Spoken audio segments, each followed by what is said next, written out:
We are happy to be joined by Seahawk Uchenna Nwosu in studio with us right now. Uchenna, hi. How you doing? Good. What brings you to the building today? Oh, so I just came to talk about my foundation and how I was able to partner with Treehouse nonprofit. We had my first coat drive with my foundation. Raised over 70 coats for the youth and kids and foster kids, and raised over $1,500 for the nonprofit. So love that. Why is that important to you? I know everyone has a story, right? I always tell people, man, without football, coaches, the community, who knows what path I would have went down. Why is this important to you? I don't know. It's just something my parents always instilled in me when I was a kid. You know, always lend a helping hand, always give back. It's something they did. I've witnessed it with my own eyes, so it's kind of been with me throughout my playing career. Now, when I was in a position to finally be able to make it happen, you know, that's when I started doing it. Is there a lot of different ways that you like getting involved with the community? Because, you know, some players, they're like, hey, I feel passionate about animals and I'm working with, you know, like shelters or whatever. And some people are like, I love working with kids. And some people, you know, might want to work with different things. Like, what's drawn you to the avenues that you've chosen? Yeah, just for me growing up, I didn't really have like a sports figure to where I can look up, you know, in the hood, just being around, like playing sports. There was no like pro that came back and spoke to me. So I was like, you know, let me try to be that for the kids. You know, I go back to the Boys and Girls Club when I'm back in Carson, you know, try to hang around with them. And when I came here to Seattle, you know, try to get involved with the youth, you know, any way I could help with them, you know, back in my local high school, do stuff with the football team and stuff like that. So I feel like the youth are in the next generation, you know, so why not try to uplift them? Because you're being an amazing part of your community and giving back, we will let the Yankees cap slide. Oh, shoot. Dang, I didn't even think about that. You know what? Because you're giving back, particularly during the holidays, and being an excellent example. Dang. I'll let it. It's okay. I'll let it go. It is a very cool. Is it a corduroy? I'll let it go. I'll let it go. Don't trip. I rock the LA hat all the time. They be on my head. Yeah, every day, every time. That. You got your in-season tourney for the Lakers, though? Yeah, you know, hang the banner. Yeah, you know what I mean? Hang the banner, man. No. It's a good step in the right direction. That's what we needed. Hey, they just mad because we the first to do it. Exactly. Wow. You know how it goes down. You guys already see the youngest MVP for the in-season tourney, LeBron. Wow. There you go. Youngest. Man, let's talk some ball, man. What's your role now on the team? Obviously, you're hurt, right? You can't be out there. Are you still in the meeting rooms? Are you on the field? Like, what's a typical day for you now? Yeah, just go in, get rehab done, work out. I try to just be around the team, you know, talk to the guys, see how their heads are doing. You know, I pop into the meeting occasionally, but I'm not sitting there. I'm not going to sit there all day. But, yeah, I'm in there. I'm talking to the guys, man. Just trying to focus on my rehab and try to get back as quickly as possible. Yeah. How do you keep close as teammates or as a group if you start to struggle? Because we, you know, here in Seattle, no Pete Carroll teams lost 4 in a row. And like Bump said, it's tough for you because you can't be in there exactly the way you want. But, like, how, in your experience, have teams kind of tried to stay together? Yeah, it's tough. I've never been in a situation losing 4 in a row. I'm sure most guys in that locker room haven't either. So, you know, it's a lot of emotion going around. You know, we're all grown men. You know, we all have different emotions. Nobody likes to, you know, lose. But everybody just tries to stay together. You know, just try to lean on one another when times get hard. You know, just stay true to who we are. You know, Seahawk way.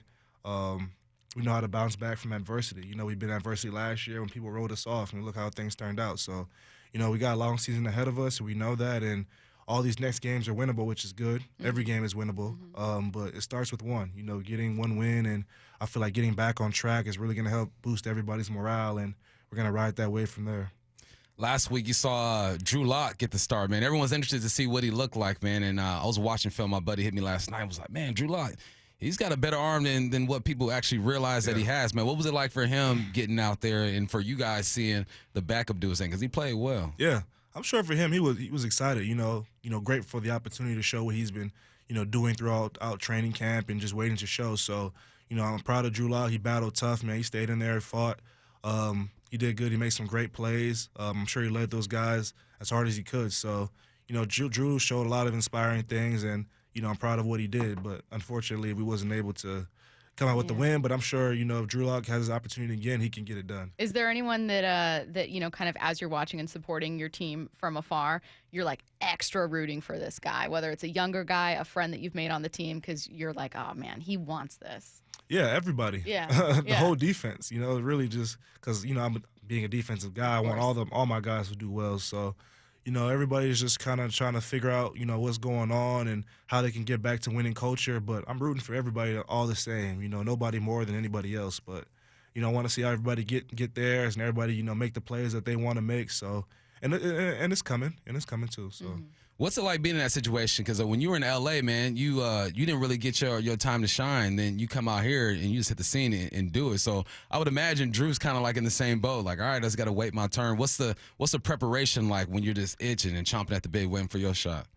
Really, just stay ready because you never know when that shot might come. For me, you know, I played a little bit throughout my first couple years in the league. I was mainly a special teams guy.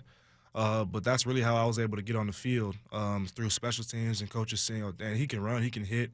We gotta get him in some certain packages to get on the field." And you know, when my number was called, my first 4 years, I was able to make plays, very important plays, and show up. You know, I stayed prepared. And when I finally got that chance to, you know, kind of start my fourth year, you know, I made the most of it. Mm-hmm. You know, Seattle noticed it and gave me another opportunity. In my first year, I was able to, you know, make some more plays.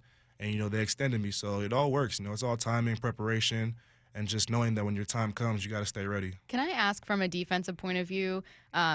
Pete had his interview with Brock and Salk in the morning a while ago, and they were talking about the Legion of Boom. And he said without saying it, it's harder to play defense today. Yeah. Like, I know everyone looks at, you know, their own version of a favorite defense, and they go, what about those guys? And I feel like Pete was kind of defending you guys and basically going, like, it's not that simple. It's complicated. How do you think that playing defense has changed over the years and has become, because it seems like you agree that, like, it's really not that simple. It's become harder. Yeah, it definitely is. You know, they try to tune to the offense now because, you know, it's all about what keeps fans in the seats. You know, they want to see offenses go for 60-yard touchdowns and the score be basketball scores, you know. So anything that, you know, can kind of cater to, you know, seeing plays being scored and more touchdowns, I feel like, you know, the league kind of caters to the offense a little bit, especially, you know, when it comes to the quarterback, you know, receiver. Like, it's just a lot going on, really. So it's really tough to play defense. You got to really practice certain rules that you probably were never used to growing up. It's a lot of rule changes pretty much every year, and you just got to learn to adapt. You know, it's part of the game. You got to learn to adapt, and you know, just keep going. Hard out there for a defender, man. Yeah. Made go across the middle, he used to get smacked, and he used to get talked to. But game's different. You know, you're big in the community. You go back to your high school and check out Narbonne and see what's going on over there. I haven't been back to a game probably in years because kind of the schedules kind of don't really align. But I try to keep intact. You know, they got a whole new coaching staff from when I was there, and so I don't really know too much about who those guys really are over there. But they've been doing all right. You know, it's not the same as when I was there, but you know, they're trying. They're doing their thing. You seem very comfortable in front of a mic. You ever considered a career podcasting, broadcasting, media, anything like that? No. No? I stream. You should. Hey, you got a tag or something? People can follow you or whatnot? Yeah, twitch.tv/Uchenna N42. What's your game?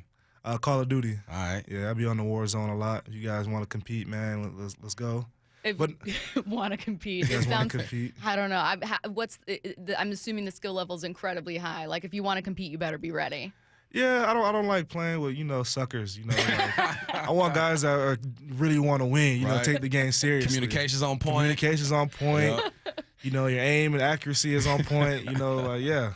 You don't want to play with me, then it takes me like a month before I learn all the maps, and then I'm like, all right, cool. Don't even bother. Yeah, I'm not even. I'm still on like The Sims. Oh wow, Sims. I'm gonna be like, if you guys are into solitaire, you know, we can talk. You want those free time at school games? You know, you get some free time on the computer. That's exactly what it is. It's just, you know, yeah, right. Yeah, you're too young for this, but Snowboard Kids, fantastic Kids. game. N64. He is Uchenna Nwosu, kind enough to join us in studio, doing some great stuff in the community and helping out Treehouse today, which is amazing. Chenna, thank you so much. Thanks, Chenna. Don't go anywhere. We're coming back in just